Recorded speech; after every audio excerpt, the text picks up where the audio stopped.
होडल के गांव करमन में उप मुख्यमंत्री दुष्यंत चौटाला ने समाज में एकता व भाईचारा बनाए रखने का संदेश दिया। उन्होंने कहा कि प्राचीन इतिहास की गौरव गाथाओं से युवाओं को परिचित होना बेहद जरूरी है। गांव करमन में 52 पालों की कथा व श्री रघुनाथ मंदिर के प्राण प्रतिष्ठा महोत्सव में डिप्टी सीएम दुष्यंत चौटाला मुख्य अतिथि के तौर पर पधारे थे। इस कार्यक्रम का मंच संचालन जसपा पार्टी के राष्ट्रीय महासचिव व पूर्व मंत्री चौधरी हर्ष कुमार ने किया। होडल के गांव करमन में दुष्यंत चौटाला ने कहा कि आने वाली पीढ़ियों को भी प्राचीन संस्कृति, रीति रिवाज के इतिहास का ज्ञान होना बेहद जरूरी है। जिले के क्षेत्र का इतिहास पहले से ही बहुत मजबूत रहा है।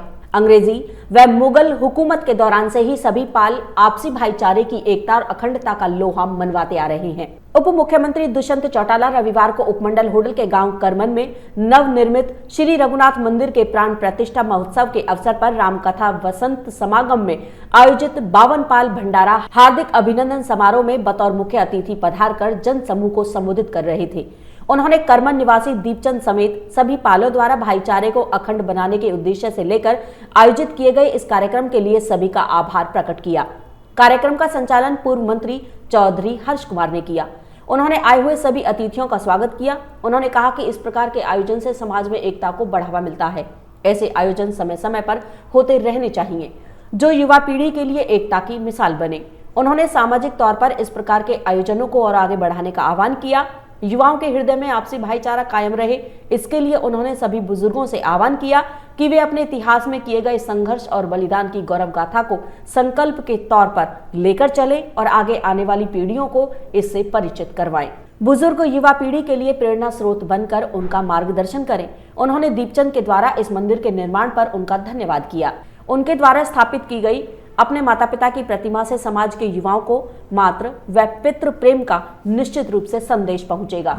उन्होंने कहा कि समाज में एकता जरूरी है ताकि लोग संगठित रहें।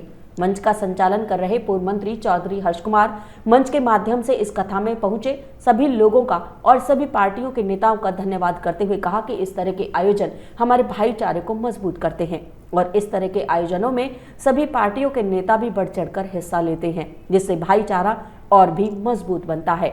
उन्होंने कहा कि दीपचंद उर्फ पप्पू ने हरियाणा यूपी करमन बॉर्डर पर राम मंदिर बनवाया है और मंदिर में श्री राम जी, सीता माता, लक्ष्मण जी और हनुमान जी की प्रतिमा स्थापित की है। उनकी प्राण प्रतिष्ठा कराई गई है, जिस उपलक्ष्य में इस भंडारे का आयोजन किया गया है।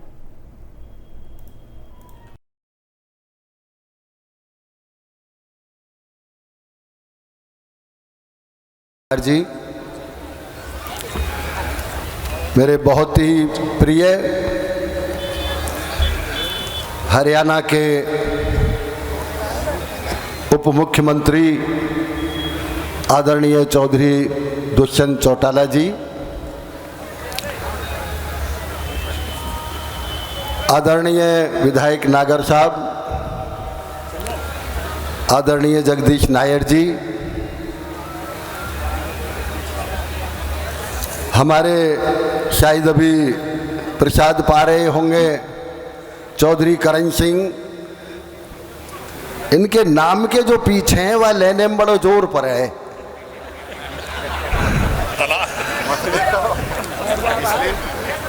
चौधरी करण सिंह ही रहने हो। हमारे संचालन कर रहे आदरणीय चौधरी हर्ष कुमार जी, 52 पालों की सम्मानित सरदारी, विशेष तौर से चौधरी पाल की सभी सम्मानित सरदारी, मेरे समक्ष बैठे हुए सम्मानित मेरे बुजुर्गों, आए हुए सभी सम्मानित नातेदार, रिश्तेदार, नौजवान साथियों, अब थोड़ी देर चुप रह जाओ। चुप रह जाओ, हिंदुस्तान ऐसे ही चलता रहेगा, तुम चुप रहोगे तब भी चलेगा।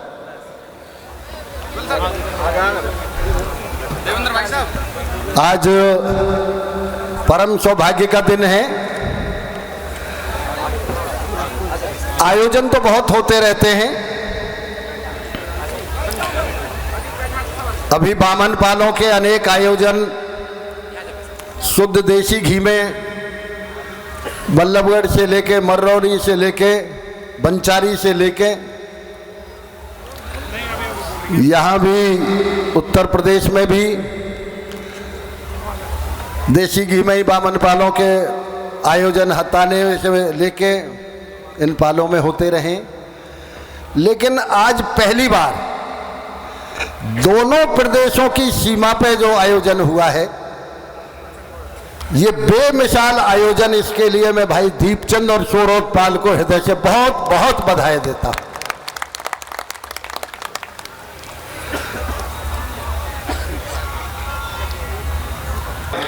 बीच में सारी सरदारी को एकत्रित करने का जो काम दीपचंद जी ने और सारी सरदारी और पूरी पालों ने मिलकर किया, हमारे बीच में आए बहुत ही आदरणीय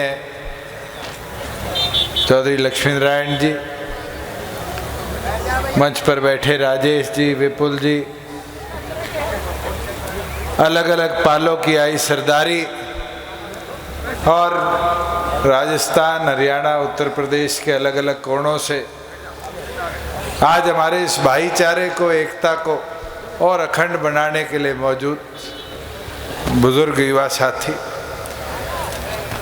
और मंच का संचालन कर रहे चौधरी हर्ष कुमार जी, मेरे से पूर्व जितना संक्षेप में लक्ष्मी नारायण जी ने बात रखी, मुझे नहीं लगता उससे ज़्यादा विवरण कोई और दे सकता है समाज का, एकता का। मगर बहुत अच्छा लगा जो बात उनने कही कि आने वाली पीढ़ियों को भी बताकर जाओ कि हमारी सरदारी का इतिहास क्या रहा है।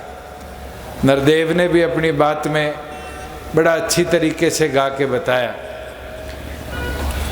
अपने इस इलाके का इतिहास तो इतना मजबूत रहा है कि अंग्रेजी हुकूमत हो, मुगलई हुकूमत हो, प्रत्येक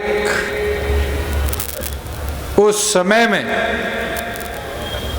अपना लोहा मनवाया और हुकूमतों को दर्शाने का काम किया कि क्या एकता, अखंडता हमारे समाज में, हमारी पालों में। और मैं तो चाहूँगा कि हमारे बूढ़े बुजुर्ग जो बैठे हैं आज ये संकल्प भी लेकर चले कि अपने इतिहास को आगे वाली पीढ़ियों में हम देना शुरू करें।